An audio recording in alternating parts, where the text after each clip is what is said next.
Rajkot municipal corporation દ્વારા 7 ઝોનમાં ડિમોલિશનની process જ્યારે થવાની હતી તો એના અગાઉથી જ દરેક ડિપાર્ટમેન્ટનું કોઓર્ડિનેશન થઈ ચૂક્યું હતું. માનનીય પોલીસ કમિશનર શ્રી બ્રજેશ ઝા સરની નિગરાની હેઠળ આ જે ભક્તિનગર પોલીસ સ્ટેશનનો આ વિસ્તાર છે અને ઘણા લાંબા સમય સુધી આજી નદીના જે સરે વાત કરી એમ કે પૂરનો તો પ્રશ્ન હતો જ હતો, પણ લો એન્ડ ઓર્ડરનો પ્રશ્ન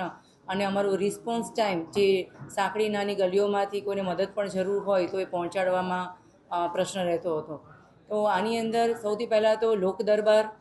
શાંતિ સમિતિ, મહોલ્લા સમિતિ અને જે રીતે વાત કરી કે બિલકુલ સંઘર્ષ વગરનું ડિમોલિશન કરવા માટે ઘરે ઘરે જ્યારે રાજકોટ મ્યુનિસિપલ કોર્પોરેશન, મેડિકલ અને ફાયરની ટીમો જતી, સાથે સાથે PGVCLની ટીમો પણ પોતાની કાર્યવાહી માટે જતી, કે લાઇટ કનેક્શન કે નળ કનેક્શન કાપવા જતી, તો પોલીસની ટીમ પણ સાથે રહેતી. આ માટે 2000થી વધારે પોલીસ જવાનો સાથે તૈનાત રહ્યા અને માનનીય DGP સરે અમારી જે પણ રિક્વાયરમેન્ટ હતી, કારણ કે અહીંયા મહિલા, વૃદ્ધો, બાળકો સાથે રહેતા પરિવાર સાથે ડીલ કરવાનું હતું, એટલા માટે કોઈને પણ સંવેદની જે લાગણીશીલતા હોય કે કોમી લાગણી દુભાય નહીં એની સાથે પણ વર્ક કરવાનું હતું. એટલે આની અમારું જે આખું કમ્પોનેન્ટ હતું એમાં 50% કમ્પોનેન્ટ અમે મહિલા પોલીસનો યુઝ કર્યો. એમાં 8 SRPF કંપની અને સ્પેશિયલ એક્શન ટાસ્ક ફોર્સ જે RAFની તર્જ ઉપર બનાવવામાં આવી છે, 2 SAF કંપની અમને ફાળવવામાં આવી અને આખું જે ટેકનોલોજી અને હ્યુમન ઇન્ટેલિજન્સ બંનેની મદદ આપણે લીધી. ડ્રોન સર્વેલન્સથી માંડી અને સોશિયલ મીડિયા મોનિટરિંગથી માંડી અને ગ્રાઉન્ડ લેવલ ઉપર પ્લાનિંગ જે છે એ કરવાથી માંડીને અમારા વોચર્સ જે છે એમણે ખૂબ એક્ટિવ રોલ આની અંદર ભજવેલો છે. જે પણ વાત કરીએ કે આ જે ખોલીઓની વાત કરીએ કે ઓડિયોની વાત કરીએ તો આની અંદર અનેક ગુનેગારો છેલ્લા 10-15 વર્ષ અમારા પોલીસના ચોપડે નોંધાયેલા ગુનેગારોની વાત કરીએ તો હિસ્ટ્રી સીટર્સ, અસામાજિક તત્વો, ટપોરીઓના ઘણા બધા અડ્ડાઓ અહીંયા પનપી રહ્યા હતા. જુગારના અડ્ડા હોય કે દારૂનો અડ્ડો હોય કે નદી કિનારે દેશી દારૂની ભઠ્ઠીઓ હોય કે પછી NDPSના મોટા મોટા ડ્રગ્સના રેકેટ પકડ્યા હોય. છેલ્લામાં છેલ્લી ફાયરિંગની ઘટના ઘટી એમાં અમે ગુસ્સી ટોકમાં અમારી ક્રાઇમ બ્રાન્ચે જેમને પકડ્યા છે એવી ગેંગો પણ અહીંયા એમને આશ્રય સ્થાન રહેલું હતું. આ સિવાય પણ આપણે વાત કરીએ તો શરીર સંબંધી ગુનાઓ અને મિલકત સંબંધી ગુનાઓમાં પણ મોર દેન 200 જે હિસ્ટ્રી સીટર્સ જે છે એ એનું અહીંયા આશ્રય સ્થાન હતું. આ જે ડિમોલિશન થયું છે એના માટે ચોક્કસ એવું કહી શકાય કે આ લોકો નાની નાની ઓડિયો બનાવી અને એને ભાડે ચડાવી અને એની જે ઇન્કમ છે, જે આર્થિક લાભ મેળવી અને એને અસામાજિક પ્રવૃત્તિઓ ચલાવવામાં જે કરતા હતા એ જે નેક્સસ છે એ આખું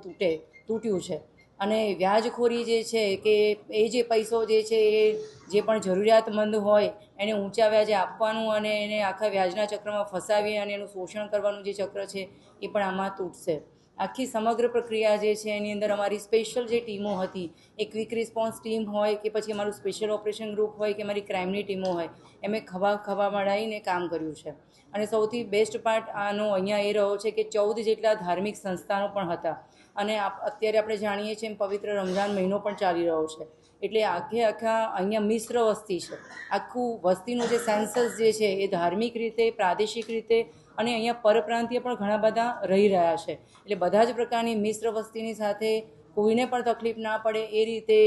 વર્ક કરવામાં આવ્યું. અને જ્યાં ધાર્મિક સંસ્થાન હતા એમાં પણ લાગણી દુભાઈની રીતે જે તે શાસ્ત્રોક્ત વિધિથી એનું ઉત્થાપન કરી અને પુનઃસ્થાપન થાય એવી રીતે સુવ્યવસ્થાનું આયોજન થયું. આ સારું માનનીય પોલીસ કમિશનરશ્રીની નેજા હેઠળ ફ્રિકવન્ટલી ફ્લેગ માર્ચનું આયોજન, રૂબરૂ જે પણ પબ્લિક લીડર છે એની સાથે સંવાદ સાધવાનું, જે મહિલા, બાળકો અને વૃદ્ધો છે એમને તકલીફ ના પડે. અત્યારે ડેબ્રિજ હટાવવાની કામગીરી ચાલે છે તો ભંગાર વીણવાવાળા કે નાની મોટી રોજગારીની લાલચે કે કુતૂહલતાવશ કોઈ આવતું હોય તો એ પણ દબાઈ ના જાય અને એક પણ હર્ડલ્સ ના થાય. ઇલેક્ટ્રિસિટીથી માંડીને કોઈ શોર્ટ સર્કિટથી માંડીને કોઈ પણ દુર્ઘટના ના ઘટે એના માટે મેડિકલ, ફાયર અને કોર્પોરેશનની ટીમની સાથે મળી અને પોલીસ ડિપાર્ટમેન્ટે આ સમગ્ર ઓપરેશન જે છે એ હાથ ધરેલું હતું. તો એના માટે મેં પહેલાં જ એ કહ્યું કે કોઈ પણ ગીચ વિસ્તાર એવો હોય કે જ્યાં રિસ્પોન્સ ટાઈમ અમારો પ્રોપર ના પહોંચી શકે એવી ગલીઓ હોય અને એને જ્યારે કોઈ સમન્સ ડ્યુટી વોરંટ બજાવવા માટે જતું હોય કે કોઈ એને એરેસ્ટ કરવા જતું હોય તો ડિમોલિશનમાં એવા પણ ઘર છે જે 2-2, 3-3 ગલી સુધી ખોલતા હોય. કોઈ પણ ટીમ એરેસ્ટ કરવા ગઈ હોય ને એના ભૂલભુલામણી જેવા ઘરની અંદર જઈને પકડવું એ ઘણું બધું દુષ્કર હોય છે. જ્યારે એને એટલો બધા મોટી સંખ્યામાં આશ્રય મળતો હોય તો કોઈ પણ માણસ લીગલી એક્શન કરવા જાય અને એની ઉપર એટેક થવાનો એને ડર રહે તો એ રીતે એ કોઈને જસ્ટિફાઈ નહીં કરી શકે. અને સ્પ્રે થવાનો પ્રશ્ન છે તો જે કોઈ પણ માણસ ક્યાંય પણ જશે એ શરીર સંબંધી ગુના કરે કે મિલકત સંબંધી ગુના કરે કે કોઈ પણ અસામાજિક તત્વ જે પણ આ પ્રવૃત્તિ કરવા માટે